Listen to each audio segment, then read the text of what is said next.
అంతర్జాతీయ స్థాయి కరాటే పోటీలో సిద్దిపేట జిల్లా విద్యార్థులు సత్తా చాటారని యువ స్పోర్ట్స్ కరాటే అకాడమీ తెలంగాణ వ్యవస్థాపకులు మాస్టర్ బొరాని శ్రీకాంత్ తెలిపారు. వరల్డ్ నకాయామా షోటోకాన్ కరాటే అకాడమీ ఆధ్వర్యంలో ఆదివారం హైదరాబాద్లోని సరూర్ నగర్ ఎల్బీ ఇండోర్ స్టేడియంలో 2వ అంతర్జాతీయ స్థాయి కరాటే ఛాంపియన్షిప్ పోటీలు నిర్వహించారు. ఈ కరాటే పోటీలకు ఇండియా, భూటాన్, శ్రీలంక, ఆఫ్ఘనిస్తాన్, నేపాల్, బంగ్లాదేశ్తో పాటు సుమారు 30 దేశాలకు చెందిన 3,000 మంది పాల్గొన్నట్లు తెలిపారు. ఈ కరాటే పోటీల్లో సిద్దిపేట జిల్లాకు చెందిన 32 మంది విద్యార్థులు 14 గోల్డ్ మెడల్స్, 19 సిల్వర్ మెడల్స్ సాధించారని మాస్టర్ బొరాని శ్రీకాంత్ తెలిపారు. సిద్దిపేట పట్టణంలోని Shubhodayam school Satkriti Sharma gold medal, Sri Chaitanya school Manasvini 2 gold medals, ambitious Varshini gold medal, Yashwanth Reddy gold medal, Harshitha silver medal, Dubbaka municipal Lachpet model school Harshavardhan silver medal, Yashwanth silver medal సాధించారు అని మాస్టర్ బొరాని శ్రీకాంత్ తెలిపారు. పథకాలు సాధించిన విద్యార్థులను DEO Srinivasa Reddy, DEC Ukteshwari, master Borani Srikanth, Surender, Kasturba Gandhi బాలికల పాఠశాల ఎస్ఓ స్వర్ణలత, పిటి భాగ్యమ్మ, అలానే పాఠశాల సిబ్బంది అభినందించారు.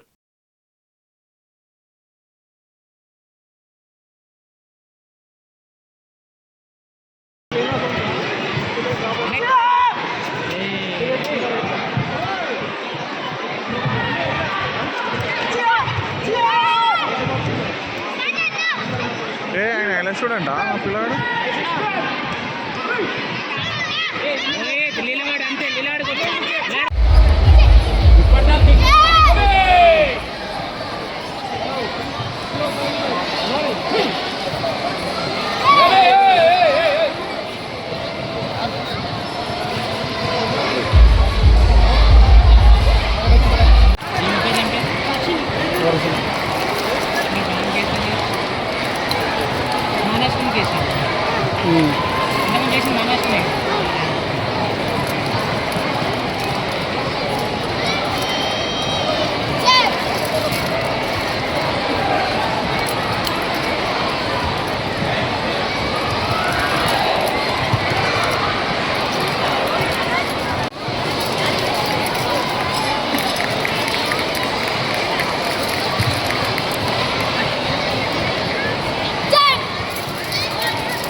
మహేషన్ దగ్గరికి వెళ్ళు. ఆదివారం హైదరాబాద్ సరూర్ నగర్ ఎల్బీ ఇండోర్ స్టేడియంలో వరల్డ్ నకాయామా షోటోకాన్ కరాటే అకాడమీ వారు అంతర్జాతీయ స్థాయి కరాటే టోర్నమెంట్ నిర్వహించడం జరిగింది.